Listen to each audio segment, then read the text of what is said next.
Third career win for McAdoo. Lightning quick. This is Jett Lawrence. Triple crown. Let's go racing. Ooh, this is going to be boiling up to be a good one right here. Oh, nice got gun. it. Checkered flag inside. Cameron McAdoo wins Indy. And Lawrence to the inside. He sweeps the Triple Crown and wins his third straight. Oh yeah, welcome to SMX Insider. We are the Jasons, Wygan and Thomas. We are headed to Seattle, but whoever is packing the bags this weekend, Jett Lawrence is going to need some help because I feel like he's already got one hand busy holding this trophy.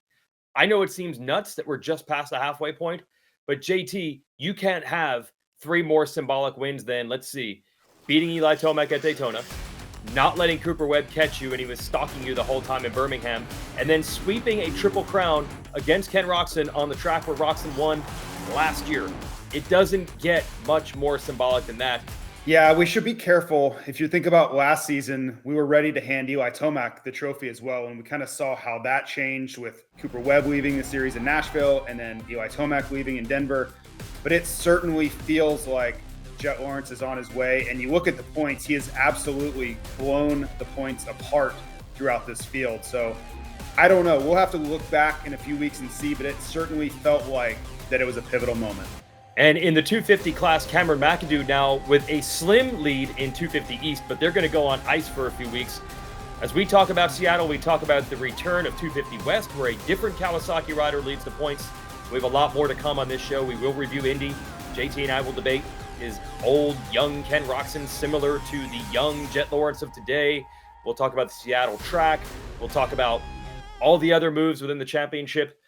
But speaking of movers, this might be our biggest big interview ever. We're going to talk to some head honchos in Supercross, Pro Motocross, and MXGP with our big interview. I can't believe we got all three of these folks under the same roof, even though the roof at Indy is pretty big.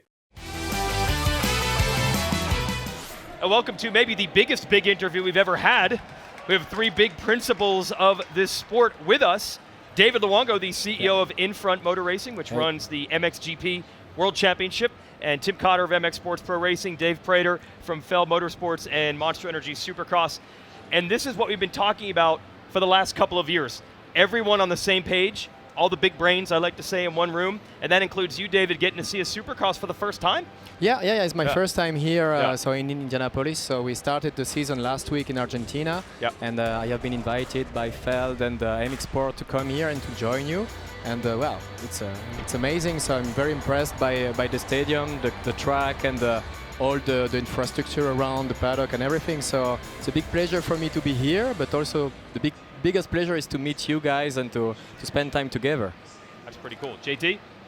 Well, I think the talk of the offseason was around your champion, Jorge Prado, coming over to get his feet wet in the SMX Championship Monster Energy Supercross for 2024. Can you tell us your thoughts of watching him? Obviously, he went back and won the opener in Argentina, so it didn't set him back at all that Supercross practice. But I thought it was a really interesting dynamic, him crossing over and trying out Monster Energy Supercross. Yeah, I think he got a lot of experience to come here during the winter time, because he came at the end.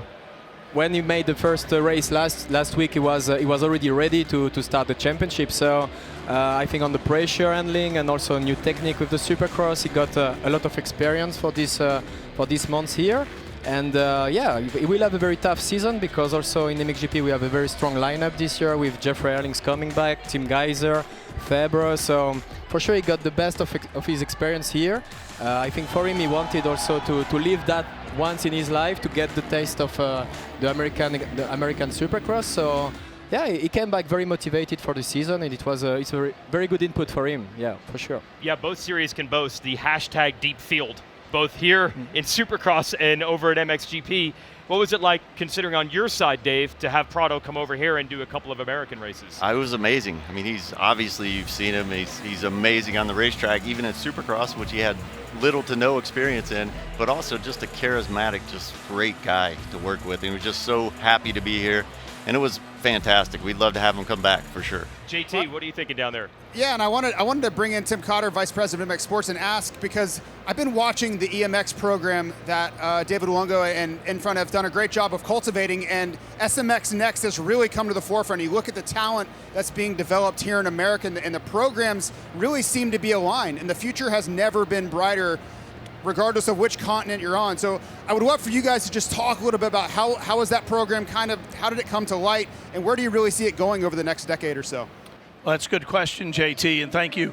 SMX Next is a collaboration between MX Sports and our friends at Feld.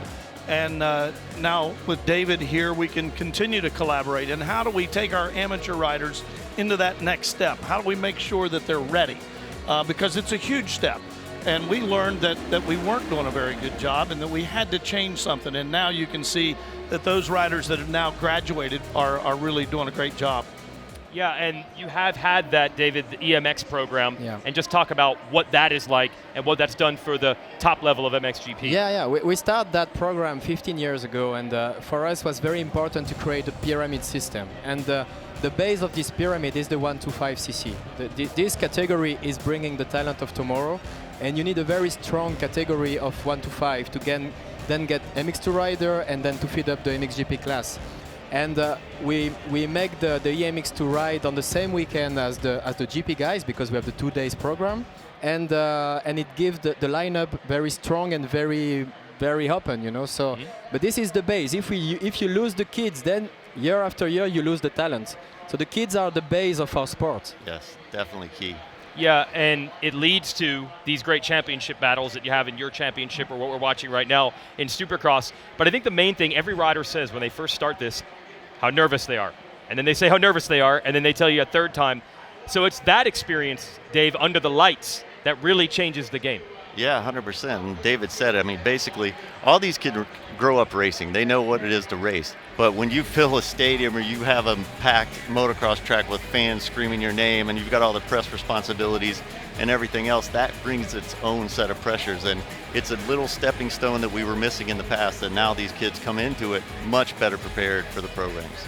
I think now that everybody sees the three of you standing here, and I know Kerry and Davey Coons are here, and Mike Mew and everybody you work with as well, it's like, oh, is there a specific thing that they're working on? This is just a general, we're getting along and we're hanging out and learning from each other? Yeah, there is a specific thing. And Yeah, it is okay. a collaboration between all parties. Yeah. And to make motorcycling in the world better. And to make our racers, our athletes, prepared. Speaking with David earlier today about the number of riders in Europe and in France.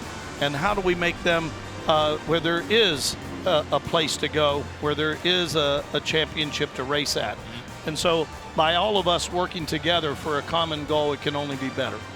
We've had a wonderful time in the last several years working with our friends from Feld. And now with David and his team here, I think that collaboration will only get better. Yeah, fully agree. Yeah, and that's we had Kerry on the show a couple weeks ago, and she said, if there's a good idea, no problem. I don't care where the idea comes from. I'll take it. It's kind of the same situation here. Yeah, because, you know, it's the three of us, we are covering, I think we are the three best and most professional companies that manage off-road sport in the world. So sometimes Feld will have great ideas, sometimes MX Sports, sometimes Infront. So, and it's good to share, because this family, this motorsport, is not big enough to fight against each other, you know. So by being together and collaborating, we lift up the whole system all together. And yeah, Jett is here today, but Jeffrey is on the MXGP side. Both of them are fantastic talents, you know. Yes. But our aim and our target is to make in 5, 6, 7 years all those champions to make more money, to have this sport more professional, to have this sport more popular, so that the whole world is getting better. So this is the common target we have. Does that not get you pumped up when you hear that? Awesome just to see you folks working together and giving us a little bit of time. You're going to see opening ceremonies, though, so you're really in for a good one in a few minutes. Big thanks to David and Tim and Dave for hanging out with us. Good job down there, JT. Welcome aboard. Thanks for coming to Supercross. Thank you. Thank you. Let's turn 30-second board sideways. Hot topics in the sport. When we go to Indianapolis, we do expect some IndyCar drivers, their race fans, to come hang out with us.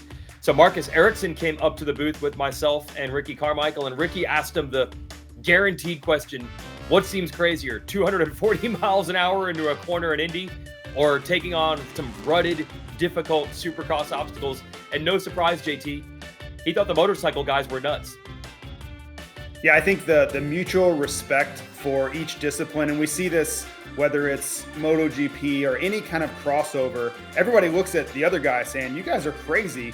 But yeah, that's in their wheelhouse. That's what they do. And to be there and to celebrate, the upcoming Indianapolis 500 and to have Marcus Ericsson there was great. I love these crossover events that we do like this. Yeah, and as I always say, if you want to be big time, you got to rub elbows with big time. So whether it's Indy or NASCAR or Formula One or MotoGP, whatever it is, SMX being in that conversation is awesome for the sport. It is. And switching back to our sport in the 250 East class, what a change in points we've had. And you think about where this started. Austin Forkner gets off to this, jumps out of the gate, wins Detroit. He is the story. And then it's really changed over and over. He exits the series. We have a lead change. Tom Vial has had the lead.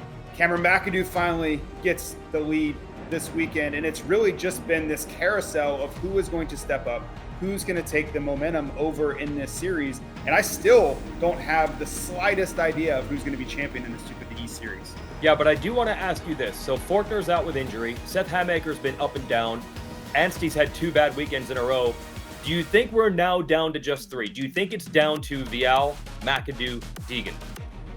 We are narrowing it down, absolutely. But Deegan could easily find himself on the outside of this thing looking in too, because he is slipping off the back. Max Anstey all at once, which is gone, right? The Birmingham DNF really took him out of this thing, and then another bad race really solidified that. But if Deegan doesn't turn the ship around soon, he's going to find himself approaching that full race out. Well, he does have time to up his game because they're taking a break in 250 East.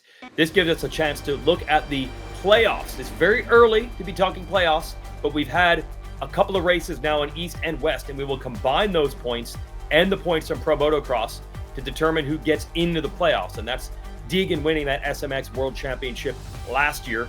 We're going to race, as you folks know, back at Charlotte ZMAX Dragway for the opener. Then we'll go to Texas Motor Speedway for round 2. And then the strip, the other strip in Vegas, the drag racing strip in Vegas for our finale. Now, speaking of those SMX playoffs, just want to show you the bubble battle in the 250 class. Again, for SMX, top 20 are guaranteed to the gate in all 3 races. 21 through 30 go to the LCQ in all 3 playoff races. A couple of things sticking out here. I can't believe that Nate Thrasher is this far back. He's only scored 50 points. Although that's kind of the Nate Thrasher way. When he's great, he wins. When it's bad, it's real bad. So he has to step up to at least get that top 20. He does not want to be an LCQ-bound guy. He's guaranteed LCQ at least, though, because he has won a race. And then Phil Nicoletti, I want to give as an example.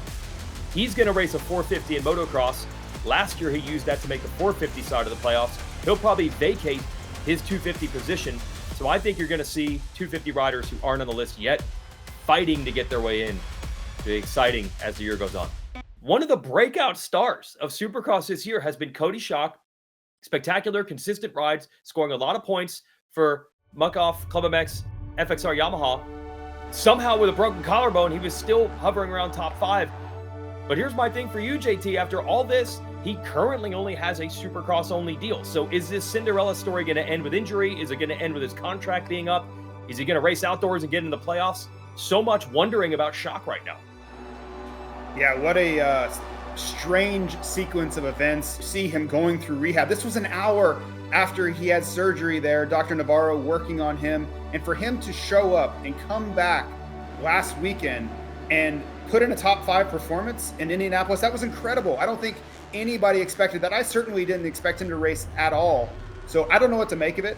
It seems like they're doing some sort of crazy new age medicine to get him back out there. But I think it really comes down to, this is just a really tough guy. As the 30-second board says, he had to be in pain.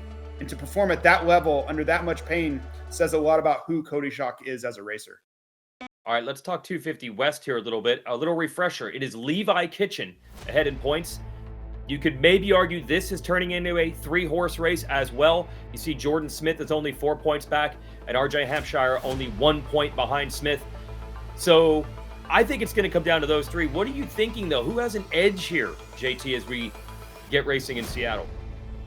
Well, the thing about it is when you take this long of a break, I believe that all of the momentum kind of goes to the wayside and you almost start over as far as who's going to build a trend, who's really coming in, because if you had a great race, it's hard to really carry that in. If you had a poor race, you've had plenty of time to get over it and have a full reset. So I know for myself, I've been really trying to think about what did it look like when we left the last time we saw these guys in Glendale. It's hard to remember. Like, it's been so long. So it's surely the same for them. You know, Jordan Smith had lots of crashes there. RJ Hampshire really put it all together, and Levi Kitchen's just been doing the consistency thing. So it's great to go back.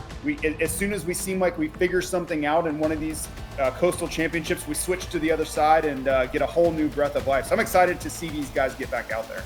My take is exactly as it was going in. I think Hampshire's the best guy unless someone else really elevates their game. And Kitchen might be that guy. Kitchen might just be that much better than he was last year and be able to take it from Hampshire. But I feel in the races where Hampshire hasn't messed it up on his own, he's been the best guy. But can Smith and Kitchen get better with that break you mentioned? It's definitely a possibility that they can. Yeah, it's going to be great to watch no matter what. The upside of all of this is we have parity in both coasts. That is an amazing thing that we don't always get. Speaking of parity and a rider who needs to get into that parity, where has Malcolm Stewart's speed gone? Now, we've seen flashes of it. Heat races at times. Birmingham, I thought we were on to something. Arlington in the heat race, he was getting people out of their seats, right? People are yelling. He is such a fan favorite, but it has not worked. It's really hard to look at it any other way than that. 2024, it just has not come together for him. So I ask you, Weege, what is the problem here? Like, is it something he's not comfortable with the motorcycle? Is it maybe he peaked too early in the offseason? Because I'm out of answers here. There's definitely a motorcycle component. He's kind of quietly been saying that there's a motorcycle component to it, but that's such a sliding scale. You never know if it's chicken or the egg. The rider is doing badly, and then they start blaming the motorcycle, or it is the motorcycle that leads to the problems. He did tell me at the beginning of the year that missing almost the entire season last year, it was going to take him a while to get the rust off, but hey man, we're almost 10 rounds deep. I don't think he can use that one anymore. It is troubling. He does have a 2-year deal, so no pressure there. But when you look at the parity, just like you said, he should be in that mix. When we have these guys going back and forth, the fact that his best finish this year is a 7th doesn't make any sense. Now, part of that motorcycle conversation and how comfortable Malcolm Stewart is, it ties into Chase Sexton. Because let's be honest, the Husqvarnas and the KTMs, they're all under the same umbrella. Now, I have heard that Sexton has some new stuff he's been trying, and KTM is going to start rolling that out to allow Malcolm Stewart and also Justin Barcia on the gas to test. But it has been telling, look, Chase Sexton could have stayed with Honda. They gave him an offer. He also had offers from other teams. This is where he chose to go. It's a little puzzling to me that we're halfway into the year and Sexton is still talking about we're making progress with the motorcycle. I don't think that's the way this was billed when he decided to switch. I think it was billed as the day I get on a different motorcycle than the Honda, I'm going to be a different rider. It's different, but I don't necessarily know if it's better. Let's hear from Sexton real quick. Yeah, no, my riding wasn't horrible tonight. I think I was definitely better, and but you know, when you have a feeling of when you know you're going fast and when you're not. I still haven't gotten that feeling where I know I'm going fast. So that's kind of when I relate to how I felt in the past. It's kind of that. It's just more of a feeling, and still trying to find that spark that I've had in the past. What do you think, JT? It is just, he said after the race to Will Christian that spark isn't there. That really sums it up. Every time we've seen Sexton, even going back to the preseason, that's really the best way to say it. The spark hasn't been there. Yeah, and you can go back to this very show in the offseason. We met with him at the media days in December, and I expected him to just blow us away and tell us how great everything was, because that's normally what you get in a team change. They're just so happy with the change. I was sensing that they were still working through some things. And then I give credit to Roger DeCoster in an interview earlier this season. He said, hey, that's a little bit on us. We did not get all of the parts that we needed early enough, and we're still testing. We were late helping Chase Sexton get comfortable. And I just think you've been seeing that throughout the season. They were a little bit behind. They were a little bit uncomfortable. And that last 1% of Chase Sexton's top end speed just hasn't been there. So you can chalk that up to however you want, put the blame wherever you want. But the fact is, he's not qualifying as fast, and his main events are not quite as fast either. let's look at the 450 point standings right now. There is one little silver lining I'll give to Sexton. If you take Jett Lawrence out of the equation, Sexton is right in there battling the same riders he was battling last year. So even if he doesn't have that spark, he's 4 points behind Cooper Webb. That's pretty much where he was in the points a season ago. He's vaulted ahead of Eli Tomac, who would have been ahead of him a season ago at this time. So it's more of that both eye test and also the attitude we're seeing from Sexton, where he seems bummed with his own performances. The numbers, if you take Lawrence out of the equation and just go with the control group, the guys he was battling last year, the points don't look so bad. And this is also our nod to talk SMX, but we're not going to focus on the top. We're going to focus on the guys who are trying to make it in. And that's really interesting, JT, especially when you think of the guys who made themselves a lot of money and got to pat themselves in the back for making it in last year. Well, and I'm sure someone's going to look at this and say, it's so early. How can you be thinking about this right now? But if you look at the lengths that riders went to gain points, Josh Hill crisscrossing the country to try to get in to the SMX playoffs in his first year. Now, I don't think there's ever a time where it's really too early. You need to be looking at this and keeping an eye on it and thinking about scenarios that are going to pop up late into the championship, right? Dean Wilson injured, likely won't race a Pro Motocross championship. He's going to fall back. So these riders that may not be in, maybe they're sitting in 27th, 28th, they have to think about what can they do between now and the beginning of September to get themselves set up so they make sure that they are on that line at ZMAX Dragway. Now, okay, here's a topic that we don't exactly agree on. Well, I think in varying shades of it. Awesome battle between Ken Roczen and Jett Lawrence in Indy.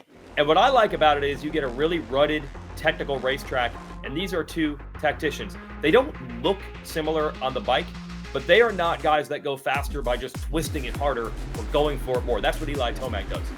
It was fun to watch almost a chess match, I think, in these conditions. So do you agree at least they're similar in that approach? Yes, they're very strategic in how they go about racing. I don't think they're big risk takers, if that makes sense, because some riders are. They're willing to push the envelope all the time. I think both of them know their limit, and they always try to stay within that. And luckily enough for them, that's often good enough to win. You can't say that for many riders. So there are parallels. They're both foreign, as far as where they grew up, where their racing was. They came from Europe, made the move to America. So there are similarities. But for me, the biggest difference is in the expectation, because when you look at what Jett Lawrence did last summer, going 22-0 in the Pro Motocross Championship, winning the inaugural 450 SuperMotocross World Championship, he came into 2024 in this Monster Energy Supercross Championship as the guy. I think most people thought he would win the championship in his first year. He was picked by most of the pundits out there. I don't think that was the same for Ken Roczen. So similar, yes, but different in the fact that the expectation in their first year is miles apart. Okay, last thing to do. We're going to Seattle. Take us through the track map. Yeah, so Seattle's always an interesting one because I look at the track map and I think, okay, if this was Glendale, you'd be able to piece together many of these rhythm sections, triples. That's not what Seattle's going to be like. We have some weather forecasted, maybe some rain on Saturday. The dirt's going to be soft anyway. So when you're thinking that guys are going to be tripling through, probably take that down a notch and they're going to be doubling through, right? Instead of blitzing the loops, they're probably going to be hop, skipping, and jumping because they're going to be so deteriorated. And that is just a standard Seattle deal. That's just how these guys have to approach this racetrack, and you have to think accordingly. Now, it'll be interesting too, if we get a lot of rain, do they enact some of the things we saw in Birmingham and start toning the track down when they're laying these jumps out? So it's something that will be shifting throughout the weekend. The track's going to change a lot. And it's a very specific Seattle, nuance that they have to deal with. SMX Facts time. We bring in our statistician, Clinton Fowler. Clinton, I feel like you've been sitting on this one, waiting to finally justify. We're here. We have a great rookie season in our midst. Break this down a little bit. Yeah, you don't want to put it out there too early and jinx him, but what an incredible rookie season by Jett Lawrence. And the first thing we've got to comment on, he is one of 3 rookies to win 3 in a row. And we're not talking 3 total races, we're talking 3 in a row. So back to back to back The two others that have done it, you've got Jeremy McGrath in 1993 in his rookie season, and then you got Chad Reed in 2003. Impressive. He did 6 in a row to finish that 2003 season. Just impressive outing so far.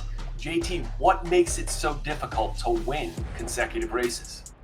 Well, I think you start to galvanize the field around you. Everybody wants to be the guy that stops the streak, and they all start focusing on you as a rider versus the rest of the field entirely. So I think when you get into one-on-one battles, you just put a little bit of bullseye on your back, and you have to do everything perfectly. But the one thing I would add that most of these guys don't have experience with is Jett went 22-0 last summer. So he knows what this feels like to have the pressure of winning time after time after time. So maybe that gives him a little bit of an edge that many other riders, like say Jeremy McGrath in 1993, didn't have. McGrath did have a couple of those win streaks in 93, and he did win the title. So I know we're only just past the halfway mark, but Clinton, JT, and I said at the very top of this show, you cannot get 3 more symbolic wins than Jett Lawrence just got. So I don't think it's too early to start talking best rookie seasons overall. How is this starting to stack up? You know, Weege, I think you're spot on there. I think this is starting to stack up to compare to the best ever. To me, the Jeremy McGrath 1993 season has to be the high water mark. Obviously, folks will debate that, but 10 wins, 12 podiums in 16 races, impressive. He finished once outside of the top 5, and that wasn't until the final round where he got a 9th in Vegas. So impressive season. But the thing that I think we're going to debate, assuming that Jett keeps this going, right, and that's a big assumption, guys, is McGrath went up against one other prior champion and then 4 riders with 37 wins. Jett's going up against 4 former champions and 7 riders that have 125 wins combined. So pretty different in terms of the depth of those that have won championships and won wins. But again, Jett's got to finish out the season here and get a few more wins to match those 10 wins. So, JT, what do you think? Do you think it matches? Do you think he's on pace to matching McGrath's 93 season? I think he's on pace, right? We still have to see what the numbers pencil out to be. But to me, a big difference here is the expectation. When Jeremy McGrath caught fire, nobody was really expecting him to do what he did. So week after week, it was like, wow, he's still doing it. He's really going to run off with this championship. Everybody was looking at Jett going into Anaheim 1 thinking this guy could be the champion, and he wins the opening round and kind of solidifies that expectation. So I think, you know, it's kind of in the perception is really where this argument may end up being, because the Jeremy McGrath thing was such a surprise on so many levels. It's tough with McGrath. He's the king of Supercross. He has all the records. He's the best Supercross rider we've ever seen. So it seems crazy to me that I'm actually saying that this might not be as good as what we're seeing right now. But also on the show, JT and I are talking about, you know, was Ken Roczen as hyped as Jett Lawrence? And Ken Roczen was hyped a ton, but maybe Lawrence was hyped even more. Knowing how that 93 season transpired, Clinton, Jeff Stanton has admitted he was kind of burnt out at that point. Jean-Michel Bell, who was champ a year before that, was retired. Damon Bradshaw was starting to want out of the sport as well. What sticks out to me to your numbers, I think it proves it. These guys are going at Jett with everything they have. These guys are still strong. These guys are still good. It's not just the numbers. It's how good everybody else is. And he's still doing it to them. That's what surprises me the most. What about like the total amount of wins he could get here? How is that going to stack up? Yeah, I mean, he's got 5 wins right now. If he can hit that 10-win mark of McGrath, now he's got 7 rounds to get 5 more to tie him. He'd need to win 6 to beat him. That's a tall order, especially as we're heading to Seattle. And I'm sure, JT, you've seen the forecast here. But I don't know. I think he's got the potential to get that 10. He's just going to have to make sure he doesn't commit any of those early season mistakes, which he seems to have cleaned up, Weege. Yeah, I don't think he's going to get to 11, but 5 out of 7, 10 total, matching McGrath. I think he gets there, or he can get there. I think he gets there. JT, I think you were going under that mark. What do you think? Well, I think he's turned a corner on understanding how to go about winning these races. He doesn't have to force the issue. I think he's got his starts figured out, which is such a critical part of this story as well. I think the difference will come down to the final couple of rounds. How does he approach? If he goes in with a 30-plus point lead, into Denver, into Salt Lake. How does he approach those? Does he go about his business just like Chase Sexton did, go out and win the finale? Or does he lay up a little bit, let things unfold, and maybe settle for a third or a fourth? I do think he'll win more races. The number is going to come down to his approach, because I believe he can win. It's just how much risk is he willing to assume to do it? Well, you know what's interesting, JT? The Lawrence camp just reached out to me asking about rookie seasons and all-time rookie seasons and who's got the most. So clearly they're thinking about it and starting to set goals and work towards what that number is for Jett this year. Ooh, okay. Well, that might tell a lot of the story right there. If they're thinking about it, then you know they're going to be going for it. It's racing. Anything can happen, but this will be exciting to keep an eye on this. Clinton, you'll be with us actually at Seattle to help do that. Yeah, home race for me, Weege. Looking forward to it. Long commute. All right, we'll be hanging in the booth all night long, me, you, and RC. See you in Seattle. All right, everybody, we are headed to Seattle. Hopefully you're there with us in person. If not, remember, again, we've adjusted the schedule for the broadcast and the live shows for the Western rounds this year. So Race Day Live will begin at 2:30 Eastern, and the racing will start at 8 Eastern. That's 5 o'clock out in Seattle, and you can check it out both, of course, on the SMX Video Pass outside the United States or Peacock here in America. But we're not done. We're actually going to put together a special extra edition of SMX Insider, JT, that'll come out Friday this week, and we'll give a rundown of the big moments of the first half of Monster Energy Supercross. Yeah, when you think about some of the incidents that we've had, some of the Jason Anderson, Jett Lawrence run-ins, some of the winners that maybe we did or didn't expect, it's been a pretty wild first half of 2024. So it's going to be really fun to kind of look back over and, dive into the things we've seen. Yes, and if you don't agree with our top 10 moments, do what the internet does. Go argue with us on the YouTube comments when that video comes out on Friday. And then on Saturday, tune us in for the broadcast. See you in Seattle.